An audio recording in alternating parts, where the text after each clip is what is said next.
Кыргыз Республикасынын президенти Садыр Жапаров бүгүн 10 февралда энергетика жана өнөр жай министри Кубанычбек Турдубаевди кабыл алып, керектөөчүлөрдү электр кубаты менен үзгүлтүксүз камсыздоо, өлкөнүн энергетикалык коопсуздугун чыңдоо жана өнөр жай потенциалын көтөрүү боюнча чараларды талкуулады. Ошондой эле электр кубаттуулукту генерациялоону арттыруу жана энергияны кайра жаратуучу булактарын өнүктүрүү максатында азыркы жана алдыдагы мезгилде ата мекендик энергосистеманын иштөө режими, республиканын энергетика тармагындагы инвестициялык долбоорлорду ишке ашыруу маселелери каралды. Министр Кубанычбек Турдубаев жылытуу мезгилин ийгиликтүү өткөрүүнү камсыз кылуу жана жалпы энергетика тармагы менен өнөр жайды өнүктүрүүнүн келечеги боюнча милдеттердин ишке ашырылып жаткандыгын маалымдап, энергокызматтар өлкө керектөөчүлөрүн электр кубаты менен үзгүлтүксүз камсыз кылуу үчүн күчөтүлгөн иш жүргүзүүгө даярдыгын белгиледи. Бишкек шаарынын мэринин милдетин аткарууга Бакыт Кудайбергенов дайындалды. Бул тууралуу буйрукка бүгүн премьер-министр Улукбек Марипов кол койду. Өкмөт башчысы кечээ Ордо каланы жетектөөгө дайындалган Эрмек Нургазиевди кызматтан бошотту. Октябрь айынан бери шаар башчысынын милдетин Балбак Төлөбаев аткарып келген. Белгилей кетсек, Бишкек шаарынын мэрин шаардык кеңеш бекитет. Кала башчысынын талапкерлиги апрель айындагы шайлоодон кийин жаңы шайланып келген депутаттар тарабынан каралары белгилүү болду. Кыргызстан мусулмандарынын муфтийи Максатбек Ажы Токтомушев кызматынан кетти. Ал өз каалоосу менен арыз жазганын маалымат булактарына билдирди.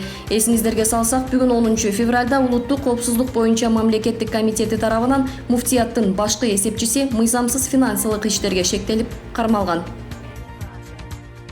Президент Садыр Жапаров кол койгон жарлыкка ылайык Акин Токталиев дин иштери боюнча мамлекеттик комиссиясынын директору кызматынан бошотулду. Бул тууралуу президенттин басма сөз кызматы билдирди. Маалыматка ылайык Токталиевдин ордуна Медер Карабаев дайындалды.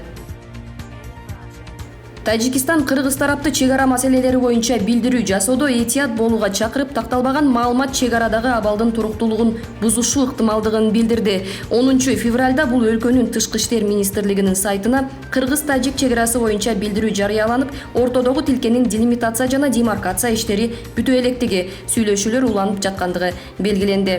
Тажик тарап жакында Жогорку кеңештин депутаты Төрткүл суу сактагычынын башаты Тажикстанга өтүп кеткени тууралуу айтканын, эл аралык укук нормалары боюнча ал тилке делимитация боло элек деп эсептелерин жана бүгүнкү күндө кайсы бир талаш жерди өткөрүп берүү тууралуу сөз жок экенин жазды. Эсиңиздерге салсак, 3 февралда премьер-министр Улукбек Марипов Жогорку кеңеште депутаттардын суроолоруна жооп берип жатып, Төрткүл суу сактагычына келген каналдын башын тилекке каршы алдыртыптырбыз. Мен бул боюнча да тактадым. Ал жерде стратегиялык маселелер бар деген эле.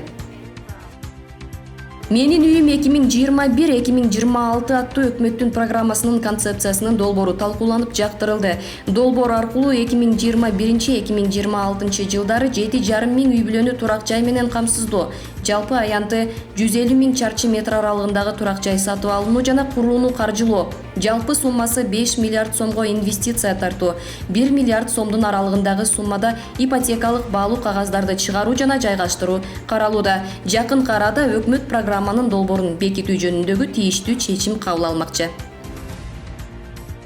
Нарын шаарында курулуп баштаган 75 орундуу оорукананын курулушу 1 айдан бери токтоп турат. Бүгүнкү күндө оорукананын курулушу 90%га аяктаган. Курулуш иштеринин токтоп калышынын себеби калган акча каражаты бөлүнбөй калган. Буга чейин 2020 жылдын 5 декабрында өкмөт башчынын милдетин аткаруучу Артем Новиков Нарынга барып, курулуш ишине калган каражат толук которуларын убадалаган. Бирок Нарын облустук капиталдык курулуш башкармалыгынын башчысы Жолдошбек Токтосунов бүгүнкү күндө оорукананын курулушу үчүн калган акча каражаты бөлүнө электигин билдирди. Аталган инфекциялык оорукананын курулушу 2020 жылдын август айында башталган. Оорукананын имаратынын узундугу 73 метр, туурасы 28 метр болуп, бир кабаттуу жеңил конструкция менен курулган. Саламаттыкты сактоо министрлигинин маалыматы боюнча өткөн суткада 82 кишиден вирус аныкталды. Маалыматка караганда Бишкек шаарында 32, Чүй облусу 32, Ош облусу 1, Нарын облусу 2, Ысык Көл облусу 12, Жалал Абад облусу 1, Баткен облусунда 2 кишиден вирус табылды. COVID-19 илдетинен Бишкек шаарында 3 бейтап каза болду.